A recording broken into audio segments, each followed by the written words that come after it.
Is Settra the Imperishable any good in patch 5.2?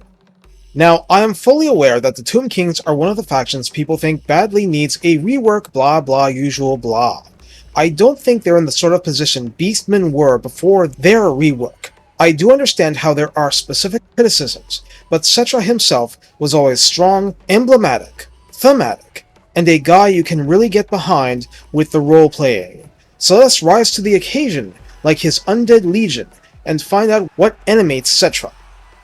On Ultra Settra on foot, where he is unlikely to remain for long, he has 5,196 health on the robust side for Lords. Armor is 80, missile resistance the standard 15%, fire resistance minus 15% as in fire does extra damage.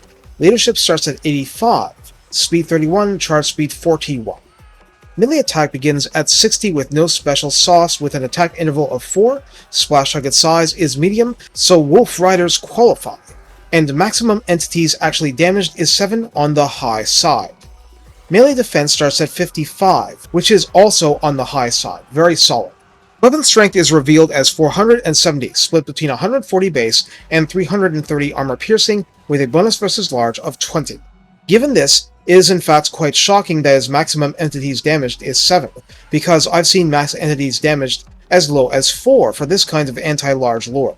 Settra, therefore, does double duty despite a pull-on, but does not carry a shield for protection.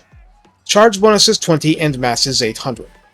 In his default state, Settra is a siege attacker, causes fear, has charge defense versus large, has charge reflection which doubles his attack values while a charge bonus is active against him, has standard undead vulnerability, and has the Wrath of Petra explosion effect he can trigger 3 times a battle, 90-second cooldown, does not affect friendly troops. The damage is flaming, magical, and not in the slightest armor piercing. 15-meter radius, 16 damage per entity. This is a get-out-of-a-blob style of skill more than a damaging one.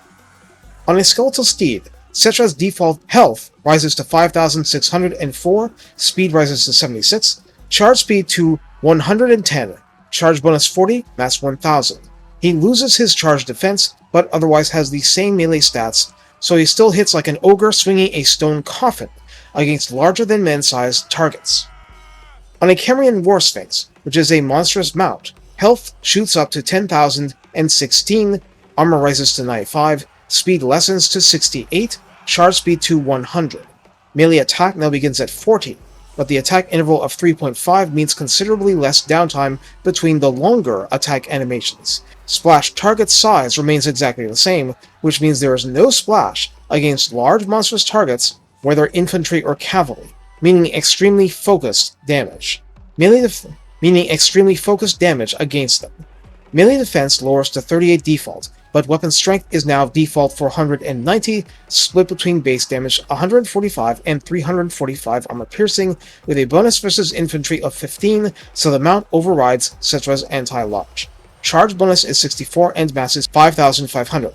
It is important to note that the War Sphinx charging animation is considered particularly damaging against infantry. The mount causes terror. And I note that this mount is exactly the same as the mounts that the other Tomb Kings get, so in Settra's hands, it does not change Settra relative to the regular lords. Finally, we have the Chariot of the Gods, disfavored by many, so I'm saying that up front. Health drops to 7,452, armor is 110, speed 84, charge speed 108. Melee attack starts at 45 now, and without any other alteration or equipment, is magical attack and flaming damage full time. So injurious to other Tomb Kings and so on. Attack interval is 4, and splash target size is now very large, so short of a character or single entity, this will splash even large chariots. Max entities damage is only 4, focusing the damage. Melee defense starts at 30, and weapon strength comes at 470, split between base 140 and armor piercing 313. Note that a lot of chariots at this point have far, far lower weapon strength. Bonus versus infantry is now 25, and charge bonus is 100, with mass being only 2200. This is comparable in a way to Volkmar's Altar. New to recent game versions is Glorious Charge, mainly a Kislev tabletop mechanic.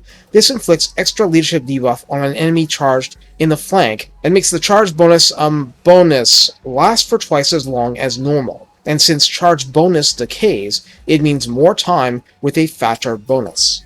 Settra isn't part of Kislev, so why does he have it? Because Settra. We don't need another reason. So you have a real incentive to use the Chariot now, but again, it is disfavored. Without further addition, the Chariot does not cause terror. Settra brings two mechanics to battle that are common to all Tomb Kings, as in the actual lords, but we want to be thorough. The curse is what happens to enemies in a 35-meter range if Settra drops below 50% hit points once per battle. I mean, these are basically mummies, you do the pop culture. Duration is 15 seconds, and this inflicts direct damage to combatants much like a flock of doom, so it's much better at whittling the masses than hurting a single opponent. Much better is understating it by a few black holes worth of gravity.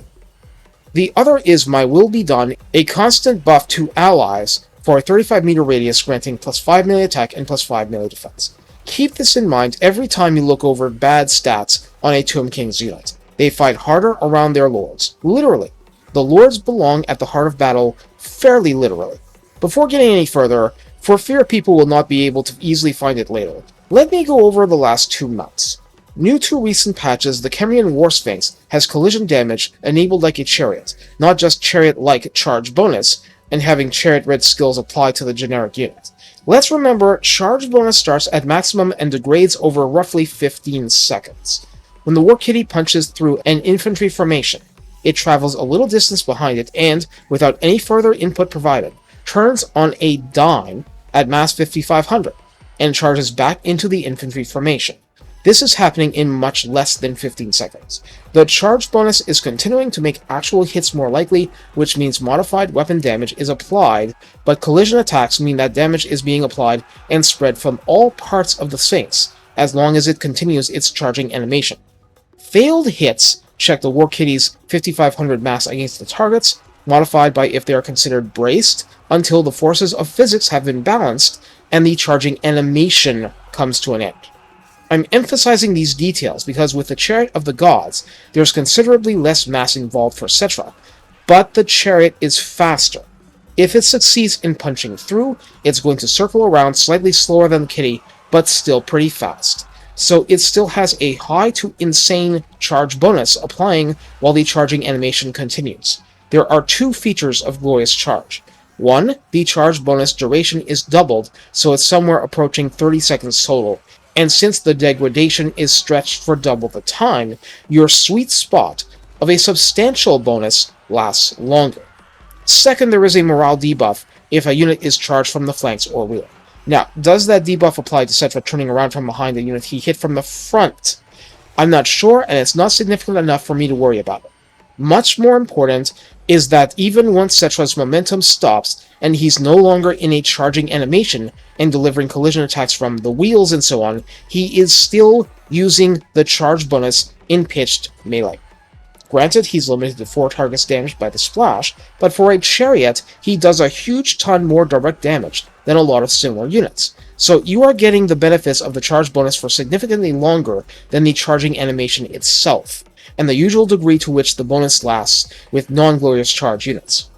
Of course, you still have that 3 times per battle use escape maneuver, so that really helps when you're on a chariot, and to a slightly lesser extent, the War Kitty. As a faction leader, Imperishable establishes Settra as the sometimes questioned but always larger-than-life ruler of the Tomb Kings generally. He gains plus 50% allegiance points from alliances with other Tomb Kings, technically including Arcane, grants -1 construction time for all buildings, minimum of 1 turn, and growth plus 20 for all provinces, constant effect. So this is the empire builder for the faction.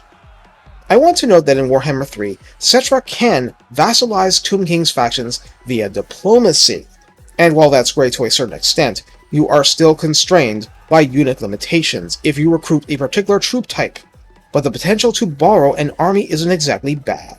It depends how your game goes. As a general, the Great King of Nehekara grants plus 10% casualty replenishment to his own army, which helps immensely early game when you don't have 1 Lich Priest to your name. Leadership R size plus 100%, so you want that leadership intensity increase to start the red line as soon as possible, and local recruitment capacity plus 1, so he is very decent as an army builder, but hey, he has a lot of needs here. Like I'm doing with Luther Harkon, I'll run through the relevant skill tree stuff, assuming you'll run back here from other Tomb Kings videos. So, Blue Line. Root Marcher is the standard across most races, plus 5% MAC movement. Iron Disciplinarian as plus 3 control local province, shared with many races. Sand Sweeper raises income from raiding by 30%, which is interesting given the Tomb King's economy issues. Soul Reaper is their casualty replenishment plus 6% at the Lord level. Of course, this is cumulative. Canopic Jar Hoarder grants up to plus 3 per turn every turn. Now, Canopic Jars are to Tomb Kings what Oath Gold is to Dwarfs, so you can almost literally never have enough. A passive income with your Legendary Lord is a completely valid approach, though you may skip this, and just make it standard on other characters as well. Hopefully you find a balance that works for you. Attend Me at the midpoint provides local recruit capacity plus 1 for the province, and plus 1 recruit rank for the Lord's personal army only. Note there is no other benefit here, like extra Lord casualty replenishment. Lightning Strike is the one everybody can get, ultimately trading fatigue for taking on foes one army at a time. You have to decide if this is worth it, but it's considered pretty mandatory on legendary difficulty. Imperishable grants up to minus 35% attrition from all sources, and aside from the thematic name, well, minus 35% is stronger than similar skills in some other factions, but not by much. All Is Mine provides income from post-battle loot, occupying and sacking settlements at plus 15% once maxed, and I've got to remind, the economy issues make this kind of thing quite valuable over the long haul, at least until you've got a really big empire going. The Dead Stand Sentinel offers a plus 25% ambush success chance for you, which is interesting. Well, now you know it exists. You mummies, jealous of Skaven. Renowned and Feared is common to many races, with 5% more movement range, increased chance of enemy hero failure and wounding, and another plus 1 recruit rank for this army. Still, plus 2 recruit rank isn't something to sneeze at, whether you breathe normally or not. The red line is very rich and interesting, but I cover that on a per unit basis. Note that the midway point is reminiscent of Rally, but the final one, Resurrect, which is Rally plus 0.8% hit point replenishment for 10 seconds too. And what I mean is that the evolved skill actually lasts for less time than the midway point version. The healing can really matter, but how much it matters depends in part on your army composition. That dead models are not resurrected, but resurrect can be used to heal the models that exist, so that dead models can be resurrected because they only get resurrected if the existing models are fully healed. Now we're going to cover the yellow line, and yeah, this is important because it's going to be common to a lot of lores and heroes in the faction. Indomitable Will adds plus 4 leadership and plus 5 charge bonus with 1 pip at the start, which is future-proofing Settra and making him very hard to shake. Conqueror adds plus 8 melee attack and plus 10% weapon strength at 2 pips. We hate seeing only 10% weapon strength, but that juicy melee attack is amazing, and prepares you for the drops in the default stat on more advanced mounts. Oh ho! Blade Master adds another plus 12 melee attack at 2 pips. That's getting to be a lot. Hard to Hit brings plus 12 melee defense to the party, and Indomitable adds leadership plus 12, so Settra would already be at 101 without being unbreakable. Try rattling those bones with you. Tomb Strike is a self-buff for 1 pip. Rather than Foe Seeker, this gives you 30% extra base damage, as in not armor piercing, granting plus 24 melee attack to the Lord, and enables him to cause terror even without the War Sphinx. Interesting, I must say. Quite interesting. 90-second cooldown, by the way. Woundmaker is a welcome injection of plus 20% weapon strength at 2 pips. Full plate armor adds plus 15 armor to the Lord before any equipable items. This is an interesting option, but will feel like a real difference against anything that isn't as armor piercing as, for instance, Dark Shards. Devastating Charge seems named for Settra personally, granting plus 30 charge bonus for 2 pips. Of course, that's a flat bonus increase, regardless of mount or lack thereof. Over My Dead Body is an interesting buff and an interesting name, granting plus 6% health and plus 8% speed at 2 pips, with the speed bonus being at the first pip. Finally, Desert Strike is a massive boost over Tomb Strike. 120-second cooldown, causes terror, plus 40, wow, melee attack, and plus 60% bonus base damage, and base damage only. Well, the melee attack is the bigger feature with Settra, because his base damage is fairly low compared to armor piercing, even on the Chariot of the Gods. For the lore of Nehekara, I made a standalone video to cover this, so I'll address how it works with Settra personally. You begin with Jajaf's incantation right off the bat, so Settra can always use at least that magic, and even just that is very good for his purposes. I've decided that over the long haul, even if you do not intend to use Settra as your primary spellcaster, you should put 1 pip into the Restless Dead so that you derive a low but all undead units healing effect every time Settra casts, and one other spell you plan to use in a battle. 3 pips, and you're good for early game. This means you are less dependent on the Jajaf cooldown, and if you lack a Lich Priest, or a useful thing for your priest to do at that moment in time, Settra can give you the benefits of the single target spell being used and the healing as a side benefit. You'll find a use. Even slapping on Petra's incantation on the Casket of Souls you got at a bargain price of 5,000 gold will hit 40% harder for 30-odd seconds with a basic cast. At least have some use for the winds, and the healing will help under the hood. Relatively unseen, but still there. Evasion is of course the standard boost to speed and melee defense, but it's not like either is wasted on Settra, just saying. I like to have Settra spellcasting from a mount, even if it's just to buff his own personal damage, and or bonus versus large from time to time, so going full Nehekara and getting Earthing to prevent backlash might be worth it to you. Besides that, he gets magical reserves to increase magical reserves by 5, and Arcane Conduit same as anyone else. So what else is more personal to Settra? Okay, let's go back to the top line. Ceremonial Bandages at rank 8 provides missile resistance 15% for 1 pip. Embalmed in Elixir grants plus 4% hit points and plus 15% fire resistance. Now, I presume this doesn't actually even out perfectly the initial fire weakness, but whatever. It's not that big a deal. It still helps. Rank 8 here as well. At rank 4, Settra can already choose Ancient Tyrant, granting -4 to control in enemy local province, and plus 15% income from sacking settlements. Ooh, they fear him, and for good reason, because he takes stuff. Returned in Madness, also at rank 4, grants charge bonus plus 10 flat, good on a guy like Settra, and physical resistance 7% has its place. The rest on this line are his mounts. So finally, the very personal line. At rank 10, not 12 like some people, Petra the Great Father grants hero recruit rank for Tomb Princes faction-wide, leadership +4 for Tomb Guard and Chariot units, and melee defense +8 for Tomb Guard and Chariot units in his army. Now, Chariots don't generally have much for melee defense anyway, but Tomb Guard are guys you really want fighting in the proverbial mosh pit. Actually, this is separate from the skill line buffs, but hey, you'll want to pick this up. Unyielding Will unlocks other skills in the quote-unquote line and is pickable at rank 10. This is a replacement for My Will Be Done and supersizes the effect range to a 55-meter radius, which is a lot. Conqueror of the Past grants control +2 to all of Settra's provinces, control -3 to local enemy province, which is cumulative with Ancient Tyrant and so on, and recruit rank +1 for Settra's army, which stacks with the other benefits to +3 if you max the blue line. Founder of Khemri has 2 pips, with both hero capacity +2 for Tomb Princes, and recruit rank +4 for the same. Restless Minions has 2 pips, with 1 you get unit capacity +2 for Tomb Guard with Halberds, Skeleton Chariot, and Skeleton Archer Chariot each, and melee attack +5 for all the above units in your army, which is fantastic.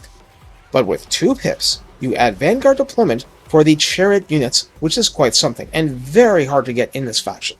Trampler of the Ages for 1 pip adds plus 15% speed for the entire army, plus charge bonus plus 10% for the entire army, and this includes Settra himself.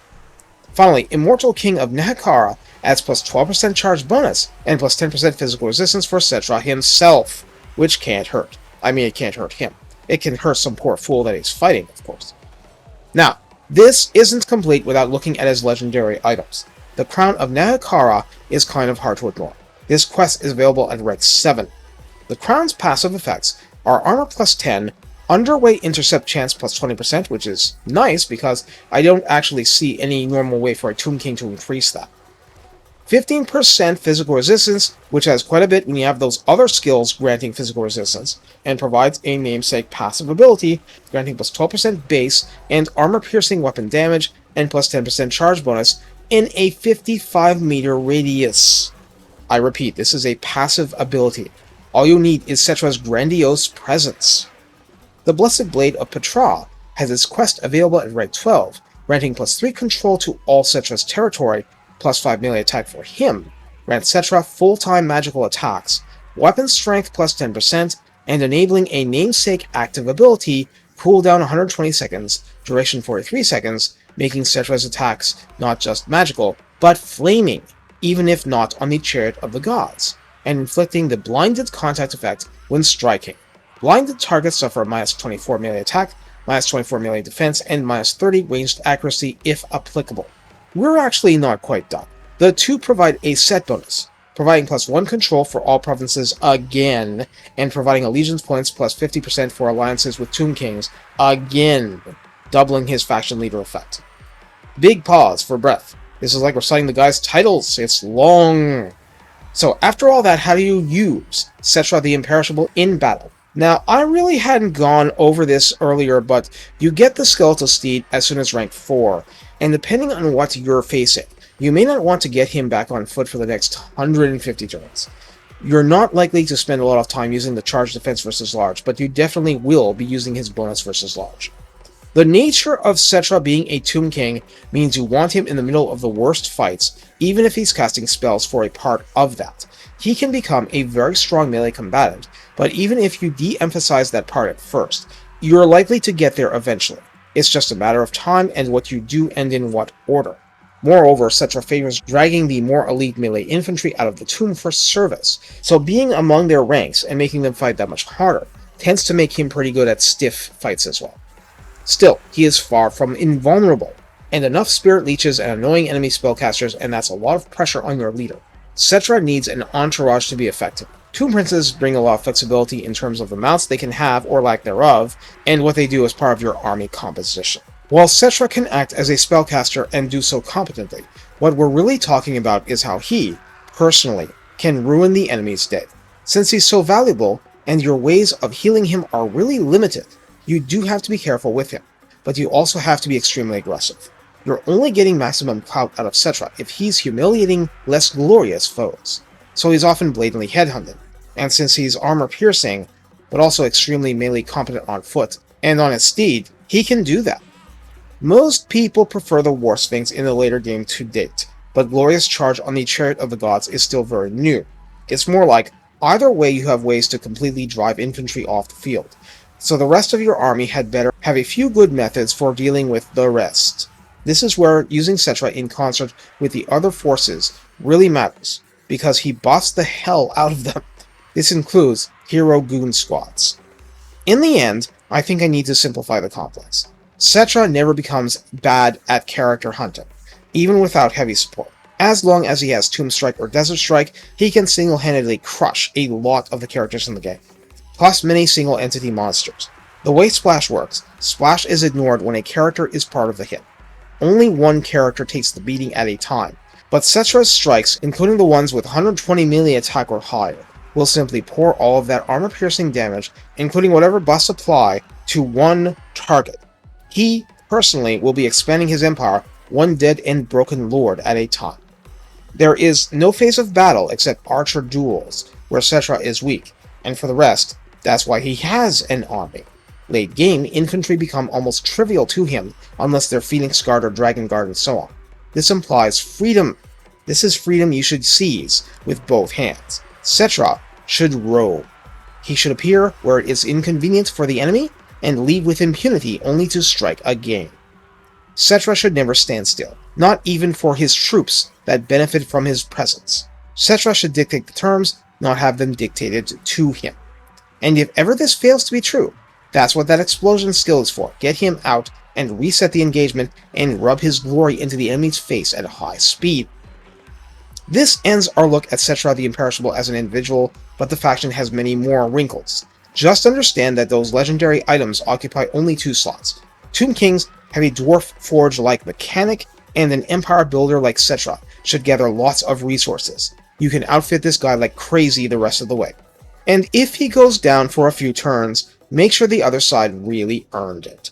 And I wiped out Scarbrand's faction when he managed to YOLO Settra down on his chariot before end battle came up when I took that settlement, and now all his settlement belonged to me. So what else is there to say? Well, army composition is a major thing. As much as I like what he does for the Tomb Guard and Skeleton Chariots, I want to emphasize that his actual buffs to both are not wildly beyond what you get with other lords. But it comes down to the +5 melee attack and the free Vanguard deployment with the Chariots, because you can only get that from a Herald that is unique to the faction aside from him. So that's 1 Herald per entire faction. And so that's a max of 2 Lords with Vanguard for Chariots if you run Settra. No doubt you'd want to do this with the 6th Dynasty guy too. For well-designed units, buffs are not necessary for them to be adequate and competent at the job they are designed for. Skeleton Chariots do not require these buffs to mow down tier 1 and 2 lightly armored infantry, and they have at least the same potential to do some bite to heavier. Tomb Guard do not require these buffs to tar pit both in missile and melee combat, and to hold out considerably better than Skeleton Warriors and Spearmen. The ordinary buffs make both pretty decent. What heavy buffing does is make them usable in situations where it is quote-unquote wrong and incorrect to use them, like Skeleton Chariots against armored cavalry, Tomb Guard against large units, Halberd variant versus Dwarf infantry. So here's the inside scoop on that. Buffed up Tomb Guard are, barring special circumstances like elite level bombardment spells, some of the toughest and most die-hard elements of your army, outlasting quite a lot on the field of battle. The death blow granting Herald makes the enemy pay for every entity they manage to finish off in melee even more. Buffed up or not, Skeleton Chariots have 90 armor, a pretty decent amount. They'll take damage, but destroying entities is tough for the enemy unless it's sustained armor-piercing missile like a handgunner line. And even then, with enough gaming and distraction, they have to be really good or have a perfectly timed net, or handgunners are going to be food for these so-called lowly chariots, which can easily get a couple of hundred kills per unit without even seeming like they're trying. What melee attack and defense in the high 40s or 50s does is make it extremely difficult to be rid of these chariots in melee, making them into tar pit chariots. Drop a skull storm on top of them and watch the carnage. Or smile, turn your back like somebody who's really cool, and focus on another part of the battle. This is something you can do much easier with the buffs going, which means you can make a Settra army not dependent on constructs that'll last and fight way longer than it has any right to. So in terms of your faction's overall strength, yes, you can push chariots hard. Just keep in mind someone has to take care of anti-large, and Tomb Guard with halberds are your ideal in this case. This frees up your sepulchral stalkers to help with other Tomb King lords. You still need some kind of free safety for mobility, a Necropolis Knights unit, some Regiment of Renown. Of course, Settra himself will help with that. But you have to be willing to take risks with those chariots, to force openings and exploit them. Also, obviously, the chariots have limitations against large armored foes. But equally, despite the narrow splash target issue, they will relentlessly kill infantry in close combat like this. It may not be as fast as you want, but they'll still do it, even through fairly heavy armor, given enough time. In the bigger picture, for unit feature lores like this, I think the favored units are a fallback position, something you can use if disaster strikes. If you're recruiting in freshly conquered territory and your local recruitment is limited, of course you may be getting benefits for global too, but there are limits with that. There always are. Being able to plug in Tomb Guard and Chariots and have them be not just good, but hard as nails is a wonderful backup plan, and it's no sin for Plan A to revolve around constructs, and for good reason. But it's also no sin to stuff secondary lords with those things because they bring less to the table than Settra. After much messing around, I will suggest a radical choice. Moreover, since Settra has so many paths to glory, you genuinely don't need to do this as your route to greatness. But here's one I settled on as an alternative to going super hard on chariots early. Now that Settra has had a small change allowing him to equip an arcane item, here's my radical idea. Use him as a caster lord. Most people emphatically do not do this, mainly because they think his lore sucks, and also because they think the reanimate upgraded is very, very good. And that absolutely has its place. Yes, Skullstorm has disappointed me more times than I can count. It's not the stay-in-place wonder Pit of Shades is, and never will be, but that curse is utterly vile. What's the biggest problem in the faction? Hard-hitting constructs with too low a melee attack and melee defense. At least we always want it to be more. What does that Curse of Desiccation do? Enemies have minus 24 attack, so they whiff tons there, and minus 24 melee defense, which is just like as if our side was getting a 24 melee attack bonus for the duration. Yeah, infantry limited frontage. What if it's a Shabti? Necropolis Knights, War Kitties, Necrosphinx in a duel with a Bloodthirster. Settra can absolutely be a mobile melee goon, and his legendary items push him that way to a point. But you can fill in those skills as you go. Being able to pop on an Overcast Jaff on himself for plus 25% melee, including armor piercing, and plus 16 versus large, no matter the amount or lack thereof. And the heal is just the start. Being able to plop 40% damage resistance on himself, or add 40% to the damage of that great Bo'ut Shabti in the back, or do a drive-by direct damage attack pretending to be Fate of Buna. You have a mobile command center and spell Slinger on your hands, and you can get his speed up to, 100 or even a little bit more on that Chariot of the Gods. You're fast, you're agile. So what about when a Tomb Prince, a Necrotect, and a Lich Priest walk into into your throne room? See, I've tried where you use a separate Nahakara spellcaster. It's okay, but I felt shortchanged. No, I think you should double up. Lore of Light, replace skeleton archers with a Shabti Great Bow as you manage it. Scarbrand's spell resistance doesn't do squat against nets. Pincushion, delete. If you can take out all the anti-large cavalry and similar elements, Settra can quite literally solo the entire enemy army the rest of the way. See, that's where chariots absolutely fail you. They cannot clear out Chaos Knights to give him room to do that. If you want that job done, you need stuff like Stalkers and Necropolis Knights with halberds and Necrosphinges. So plan for that. There's a strong case for Lore of Death for helping whittle down strong melee lords. Scarbrand does resist the damage, but Kroq-Gar less so. And they're huge pains to deal with in melee combat. Ranged helps, but Spirit Leech is cheap and reliable, so over a long, messy early game battle, it can pay dividends. And I do like having aspect of the Dread Knight for magical attack to punch through physical resistance. Also try the new Hybrid Titan with that build if you get that far. I'll have to go over campaign stuff a bit more in a separate video. But for Settra himself, you just never want to sit still in the early game, and only do so if absolutely forced to while building up. You know Scarbrand is going to want to backstab you and burn down a pyramid or two. So play within your limits, abuse ambushes where possible, look for opportunities to hit idiots in forced march that stray within your movement range. Take the Black Pyramid when you are comfortably able to do so, don't be shy about ganging up on others, and balance risk with reward. Heroes not immortal are one thing, but armies are things you can literally afford to lose. They'll be back before you know it. And all lords are immortal. Settra's campaign doesn't work unless you keep warring and keep building a larger and larger empire, harder to destroy through its sheer bulk than through any kind of great bastion. Enemies will nibble at the margins and take your territory, and you don't even care about the money, you just want the 30 canopic jars from every battle and every settlement occupation. You become a relentless engine of death, conquest, and rebuilding in your mighty image. It's not a I will succeed and never fail kind of thing. It's a I will win in the end, and I have a very long time to work with, so I'll punch you now, and if it's not enough, I'll punch you again later type of thing. Settra the Imperishable is best approached as not simply a character, but a mindset, and a way of unlife. For Settra does not serve. Take care and have fun charging gloriously with the sun and its blinding radiance at your back.